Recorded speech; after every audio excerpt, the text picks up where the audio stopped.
Hello group, Marcus P. Marcus here. Today we're going to go on a little field trip. We're going to step outside and physically measure the angular diameter of the sun. It's very simple to do. Anyone can do it. It just requires a couple of simple household items and of course some proper eye protection. I will be using a pair of welding goggles that I ordered online for about 18 bucks. But at any rate, I do want to point out a couple of things.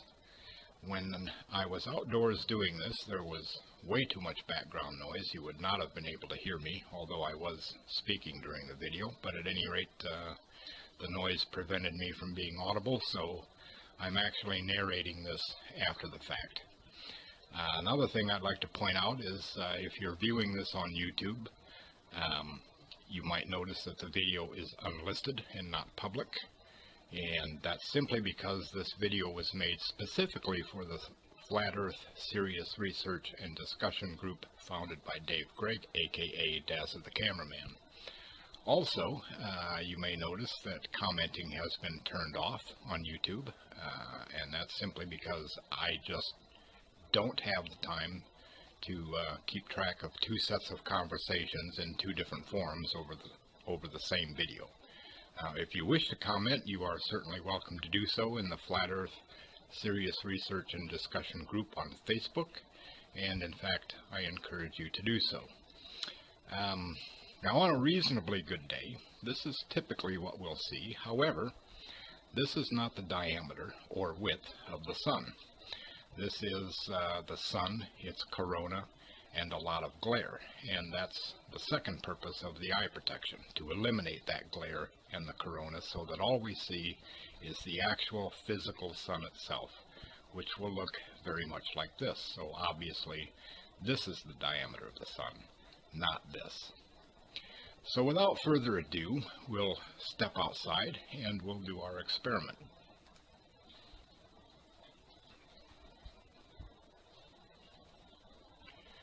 I got a couple of meter sticks.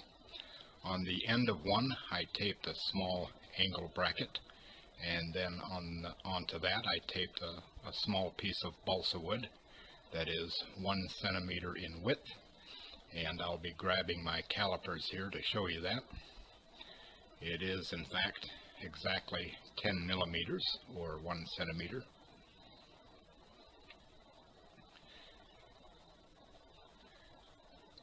And all I'm going to do is hold the other end against my cheek, right below my goggles, and point it at the sun. And then I'll simply slide the rulers back and forth until the piece of balsa wood exactly covers the sun from edge to edge. And then I will clamp the two sticks together so they don't slide. I'll take the reading and then step off camera to write down that reading. And then we'll do it 4 more times for a total of 5 observations, and that'll give us a good average.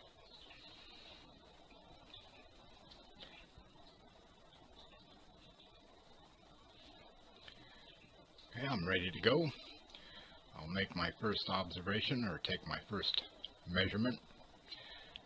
It is going to take a little while. Although I do have the goggles on, I also have a pair of sunglasses beneath them. It was very bright outside, so it's taking my eye a little while to get adjusted to the brightness. But as soon as it does, I'll be able to get a good reading.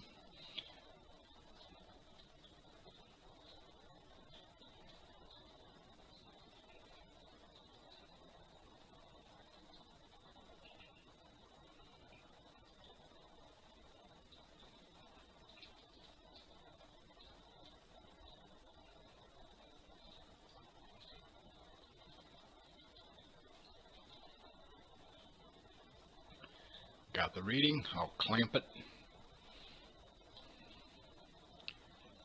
I'll read it, and then I'll step off camera to write down the reading that I got. And on this one, I got 107.3 centimeters.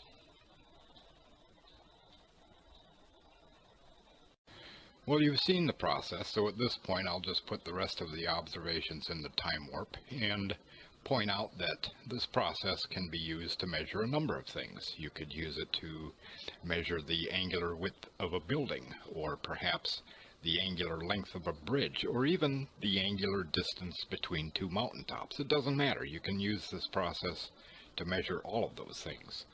And the piece of balsa wood, or whatever it is that you choose to use, can be any width. It doesn't have to be a centimeter. It could be 2, it could be 10. It just depends on whatever width suits the situation best. It doesn't matter. The formula is going to give you the correct angle anyway. So let's review the readings that we took. Our first one was 107.3. The second was 107.8. The third was 107.2. The fourth 107.5. And the fifth was 107.7, and our average is 107.5, so that's the figure that we'll use in our calculations. So at this point, let's go ahead and run those. Here's our stick and piece of balsa wood, and the average length that we measured on the stick was 107.5 centimeters. Our balsa wood is 1 centimeter wide. And calculating the angle is pretty simple. It's based on the idea that our stick is the radius of an imaginary circle, and our piece of balsa wood defines an arc on that circle. And with that information, we can calculate the radians and then convert those to degrees to get the angle. So we'll plug our numbers into the formula. The width of our balsa wood over the average length that we measured, 1 over 107.5. That gives us the radians. We'll multiply by 180 over pi to get degrees, and that gives us basically 0.533 degrees, which is in agreement with the established angular diameter of the sun. So let's use this formula in the globe Earth model, and we're going to stand directly beneath the sun and use the distance to the sun as our stick, 92,960,000 miles, and we'll use the diameter of the sun as our piece of balsa wood, 864,000 plus miles, and we'll plug those into the formula. The diameter over the distance gives us the radians, multiply by 180 over pi to get degrees, and we get basically 0.533 degrees. So that also agrees with the established angular diameter of the sun, and it agrees with our physical measurements that we took outdoors. Now we can also apply Pythagorean to this process.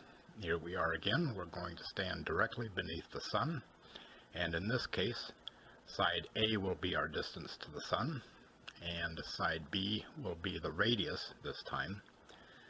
Side C, of course, will be the square root of a squared plus b squared, and in this case that works out to be 92,961,005.12 miles. Now with that information, we can calculate the angle between lines A and C, and that works out to be 0.266438 degrees. Now, of course, that's only half the angle. We can double that to get the full angle, or we can solve the other side of the triangle if we wish.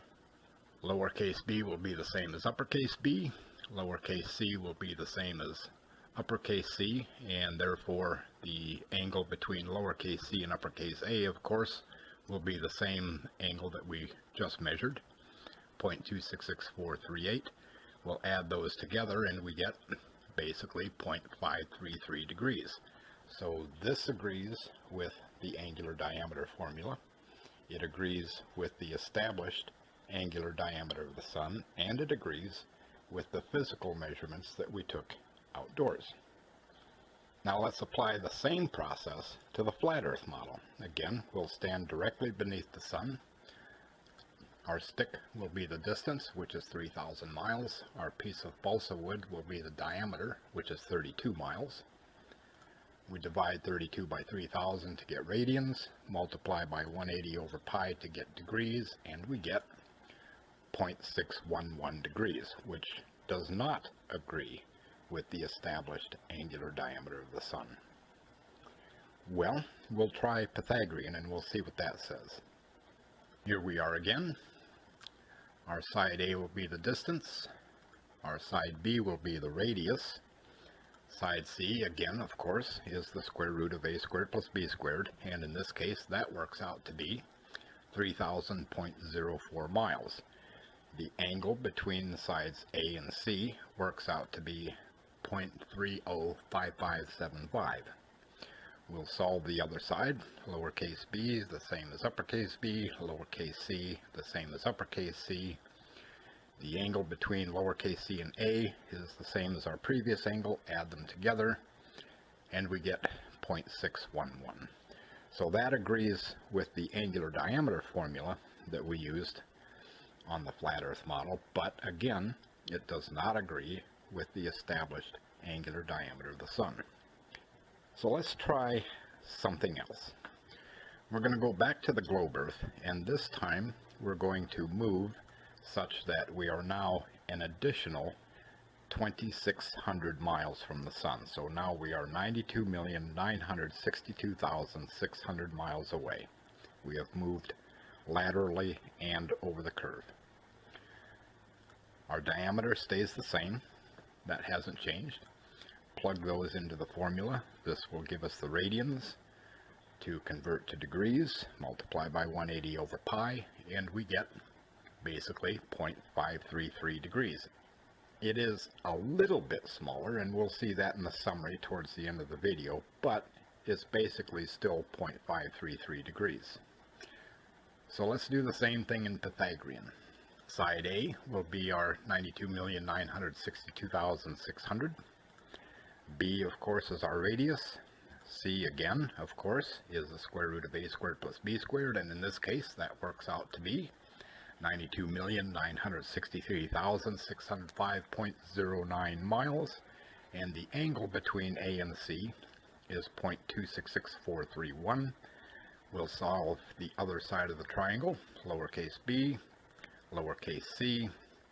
The angle from lowercase c to uppercase a is the same as our previous angle. Add them together and we get 0.533. Now let's do the same thing on the flat earth. We will move laterally such that we are an additional 2,600 miles from the sun. So now it is 5,600 miles. The diameter does not change. It's still 32. We'll plug those into the angular diameter formula. 32 over 5,600 gives us the radians. We'll multiply by 180 over pi to get degrees, and this time we get 0.327. Much smaller. In fact, it's about half the size that we got before, which makes sense. We're almost twice as far away as we were before, so of course it will appear roughly half the size. Now let's try Pythagorean and see what it says. Here we are back on flat earth. Our distance, or rather side A, is 5,600. B is our radius. C, again, of course, is the square root of a squared plus b squared. And in this case, that works out to be 5,600.02 miles. And the angle between lines A and C is 0.163702. We'll solve the other side, lowercase b, lowercase c, and the angle between lowercase c and uppercase a, of course, is the same as our previous angle. Add them together and we get 0.327404. Well, let's summarize all that so we can see it in a single image. I was actually out on the 13th of January measuring the angular diameter of the sun, but it's taken me this long to find the free time to put all this together. But at any rate, when we applied the angular diameter formula and Pythagorean to the globe Earth standing directly beneath the sun, we got pretty much the same angle, 0.533. On the flat Earth model, we got 0.611, standing directly beneath the sun. Then we moved 2,600 miles further away in the globe model, and we got 0.533. And on the flat Earth model, moving an additional 2,600 miles away, we got 0.327. Now, have I proven that the Earth is a globe? No. What I have demonstrated is that the flat Earth model cannot explain an observation as basic as the angular diameter of the sun.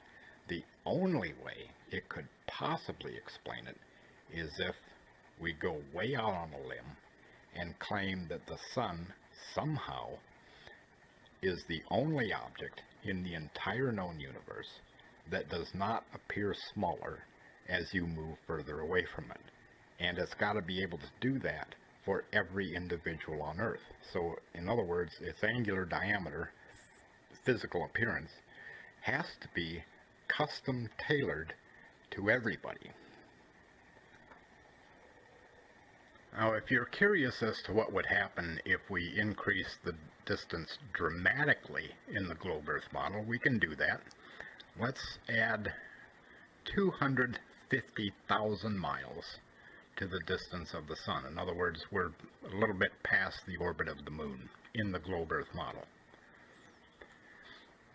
And in doing that, we find that now the angular diameter of the sun is 0.531 degrees. So even 250,000 miles didn't make much difference. Let's add 1,000,000 miles and we'll see what that does. Well, that gives us 0.52720892. It's a little bit smaller, but not a whole lot. Now, if you're curious as to what the sun's diameter would have to be in order to get 0.53 degrees, or its distance, we can do that. If we set this angle equal to what is known, we see that the sun's diameter would have to be 27.9 miles, roughly. However, that works only if we're standing directly beneath the sun. If we move further away, let's add 2,600 miles again, we see that the angular diameter again decreases pretty significantly. Now we're at 0.28547. So let's take a look at the distance itself this time. We'll maintain a diameter of 32 miles, but we'll see how far the sun needs to be in order to have a 0.53 degree angular diameter. So we'll set this angle equal to what is established, or what is known.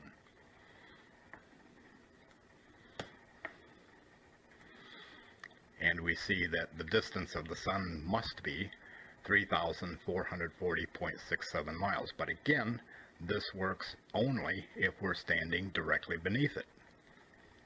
If we add another 2,600 miles to it, as we did in the other examples, again, the angular diameter significantly decreases. So again, I have not proven that the Earth is a globe. That was not my point. The whole purpose of this was to demonstrate that even a basic observation like the angular diameter of the sun cannot be supported by the flat Earth model. It never has been, and it never will be. So with that, I will wrap up this video, and I do have others planned that will be looking at some other basic observations. Again, I'm very short on time. I hope I'll be able to do them soon and quickly. There are no guarantees. The only thing I can guarantee is that I will do my best. So with that, I thank you for watching, and I'll look forward to presenting some more videos.